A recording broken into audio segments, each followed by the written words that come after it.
හරි. අපි කලින් දවසේ කතා කරා ස්කෑනරේ භාවිතා කරලා කොහොමද වාහන මාදිලියක් තෝරගන්නේ? ඒ වගේම වාහන මාදිලියෙන් මාදිලියට මෙයාගේ version number එක වෙනස් වෙන්නේ කොහොමද කියලා අපි කතා කරා. අද වීඩියෝ එකේ කතා කරන්න යන්නේ මේ ස්කෑනරේ භාවිතා කරලා වාහනයක් ස්කෑන් කරන්නේ කොහොමද කියලා. එතකොට මම මේ සඳහා තෝරගත්තේ Honda Fit කියන මෝටර රථය. හරිද? එතකොට මේක කොහොමද අපි ස්කෑන් කරන්න කියලා බලමු. මුලින්ම මෙන්න මේ VCI එක මේ වාහනයට කනෙක්ට් කරගන්න ඕන. හරිද? වාහනයට කනෙක්ට් කරගෙන අපි ඊට පස්සේ යන්නේ දැන් මේක Honda Fit රථයක්නේ. එහෙනම් මම මෙතනින් Honda කියන එක තෝරගන්න ඕන. එතකොට මට පුළුවන් මේ Asian කියන තැනින් ගිහිල්ලත් පුළුවන්. එහෙම නැත්නම්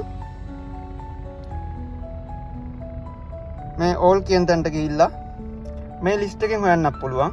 එහෙම නැත්නම් මෙතන සර්ච් කරලා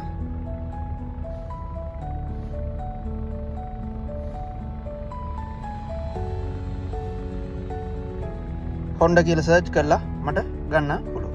මම ඒක සිලෙක්ට් කරගන්න. ආයාගේ එතකොට version number එකක් එනවනේ 49යි 60. එයාගේ විස්තර ටිකක් තියෙනවා මේ ස්කෑනර් භාවිතා කරලා මේ Honda වාහනයක කරගන්න පුළුවන් ෆන්ක්ෂන් මොනවද කියලා මේකේ අපිට බලා ගන්න පුළුවන්. හරි. ඊට පස්සේ මම කරන්නේ මෙන්න මෙතන search bluetooth හරි okay දෙකක් තියෙනවා. ඒ දෙකෙන් කැමති එකක් අපිට පුළුවන් භාවිතා කරන්න. මම okay පාවිච්චි කරනවා.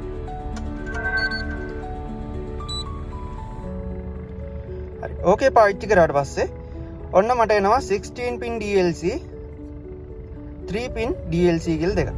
මේ 16 pin DLC කියන්නේ සාමාන්‍යයෙන් 2000න් පස්සේ වගේ ආපු වාහනවල මේ 16 pin DLC data link connector එක තමයි පාවිච්චි කරන්නේ. ඒ කියන්නේ pin 16ක් තියෙනවා.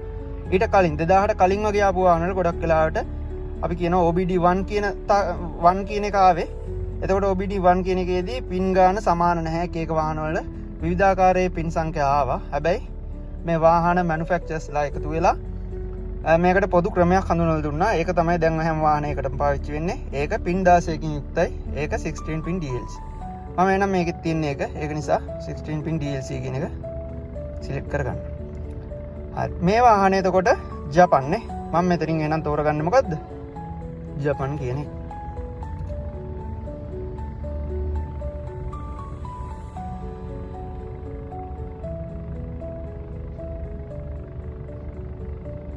හරි. ජපන් කියන එක තෝරගන්න. එතකොට මේ වාහනේ වර්ෂය සිලෙක්ට් කරගන්නත් ඕන. මේ වාහනේ 2012 එකක්. මම ඒක නිසා 2012 සිලෙක්ට් කරගන්නවා. ඔයාලත් සිලෙක්ට් කරගනිද්දි වාහනේ අදාළ වර්ෂය තෝරගන්න. මොකද මේ වර්ෂය අලුත් වෙන්න යාගේ පද්ධතීන් වෙනස් වෙනවා. ඒ කියන්නේ පද්ධතීන් වෙනස් වෙනවා කියන්නේ මොඩියුල් ප්‍රමාණය භාවිත කරන මොඩියුල් ප්‍රමාණය වෙනස් වෙන්න පුළුවන්.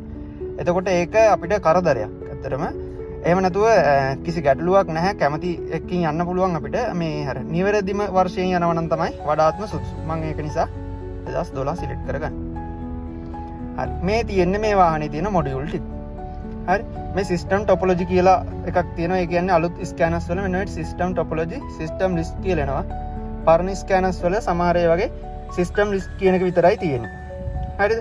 මේ සිස්ටම් ටොපොලොජි කියන එකේ තියෙන මෙන්න මේ තියෙන්නේ මේ වාහනේ තියෙන මොඩියුල් වල ෂෝට් නේම් ටික තමයි මේ තියෙන්නේ. මේ ෂෝට් නේම් ඔයාලා දන්නේ නැත්නම් ඔයාලට පුළුවන් මේ සිස්ටම් ලිස්ට් එකට ගිහිල්ලා මේ ෂෝට් නේම් වලින් තියෙන මේ වරාන්න ඇතුලේ තියෙන ෂෝට් නේම් ටික ඒකේ මේ බලන්න අපිට වචන ටික බලා ගන්න පුළුවන් දන්නේ නැතිව තියෙනවනේ. පැහැදිලිද? ඊට පස්සේ අපි කරන්නේ මෙන්න මෙතන තියෙනවා යට smart detection, system scan, select detection කියලා තුනක් තියෙනවා.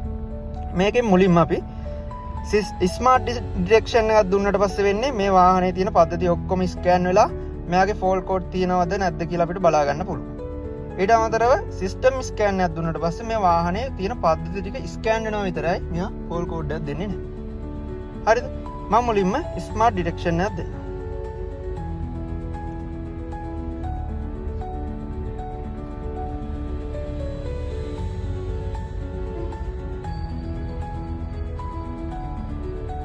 ඒ වගේමයි මේ සිස්ටම් ලිස්ට් එක පැත්තෙත් මේ විදිහටම ස්කෑන් වෙනවා.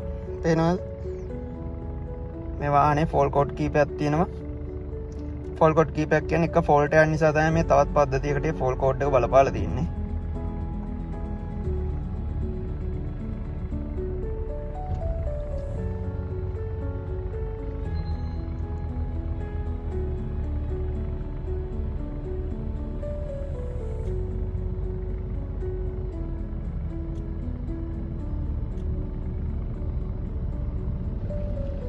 හරි ඔන්න සීරුම් පද්ධතියෙන් ස්කෑන් වුණා මං හිතනවා මේක දකින්න නැති කියලා කට්ටියම මේක බලන්න මේ කලර්ස් තුනක් තියෙනවානේ මේ උඩ තියෙනවා කොළ පාට නම් normal රතු පාට නම් abnormal නිල් පාට නම් scan සුදු පාට නම් not scan අලු පාට නම් not equipped නේ එහෙනම් මෙතන තියෙනවා කලර්ස් තුනක් මොනවද තියෙන්නේ කොළ පාට තියෙනවා අලු පාට තියෙනවා රතු පාට තියෙනවානේ කොළ පාට තියෙන මේ සිස්ටම් ටිකේ කිසි ගැටලුවක් නැහැ මේ සිස්ටම් normal තමයි තියෙන්නේ හැබැයි රතු පාටට මේ සිස්ටම් දෙකක් දීලා තියෙනවා ඒ සිස්ටම් දෙක යම් කිසි ෆෝල්ට් එකක් තියෙනවා ඒකයි මේ රතු පාටින් තියෙන්නේ ඒ වගේමයි අලු පාට ගොඩක් තියෙනවා සිස්ටම් නේ ඒ සිස්ටම් මේ වාහනේ නැහැ ඒක නිසා තමයි මේ අලු පාට තියෙන්නේ හරි එතකොට දැන් මෙන්න මේ වගේ නම් අපි දන්නේ නැත්නම් අපිට පුළුවන් සිස්ටම් ලිස්ට් එකට ගිහිල්ලා මොකේද මේ තියෙන ප්‍රශ්නේ කියලා එන්ජින් කන්ට්‍රෝල් මොඩියුල් එක තමයි ECM එක තියෙනවා ඊට අමතරව ඇන්ටි ලොක් බ්‍රේකින් සිස්ටම් එකේ ABS එක තියෙනවා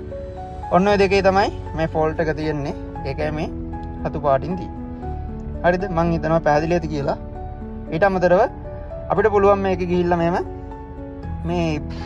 මං ගන්නම්කො මේ එන්ජින් කන්ට්‍රෝල් මොඩියුල් එක මේක මෙහෙම ටච් කරලා ටච් කරාට පස්සේ මෙන්න මෙහෙම බොක්ස් එකක් එනවා මෙතනින් එන්ටර් දීලා මට පුළුවන් මේ මොඩියුල් එක ඇතුළට එන්ටර් වෙන්න එහෙම නැත්නම් පුළුවන් සිස්ටම් ලිස්ට් එක කියන තැනට ගිහිල්ලා මෙතන දකුණු පැත්තේ තියෙනවා එන්ටර් කියලා එකක් ඒක දීලත් මට පුළුවන් මේ සිස්ටම් එකට එන්ටර් වෙන්න. ඒ කියන්නේ ECU එකට එන්ටර් වෙන්න.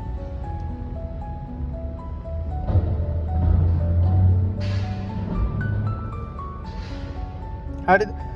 අන්න එම් සිස්ටම් එකට එන්ටර් වුණාට පස්සේ මේ තියෙනවා මේ බලන්න කැටගරි ගොඩක් තියෙනවා module information, read fault code, clear fault code, ECM PCM reset, read data stream, read freeze frame, actuation test, special function ඔන්න ඔය කියන ෆන්ක්ෂන් කීපයක්ම තියෙනවා. මම මේකෙන් මේ ඔයාලට දැනට පෙන්නන්නම් අර fault code එක විතරක් read fault code කියන එක. දැක්කද මෙතන misfire number 4 හතරවෙනි සිලින්ඩර් එකේ misfire එකක් තියෙනවා. මේ misfire එක අපිට හොයාගන්නත් පුළුවන් මේ මෙතන මේ ඔප්ෂන් භාවිතා කරලා මම ඒ ටික ඔයාලට ඉදිරි වීඩියෝ එකකින් ගෙන්න දැනට ඔයාලා මේ ටික මං හිතනවා තේරෙන්නේ නැති කියලා. ඒ වගේමයි මේ ස්කෑනර් ඇප් භාවිතා කරලා කරගන්න පුළුවන් සියලුම දේවල් මං වීඩියෝ වශයෙන් වෙනම ගේනවා. මේක ස්කෑන් දන්නේ නැති ළමයෙක්ට ඉගෙන ගන්න පුළුවන් වෙන විදිහට තමයි මම මේ සරලවම ගේන්නේ. ඒ වගේම මේ වීඩියෝ එකට කැමති නම් ලයික් එකක් දාලා channel එක subscribe කරලා තියාගන්න. මම තවත් වීඩියෝ ඉස්සරහට ගෙන යනවා. හරි.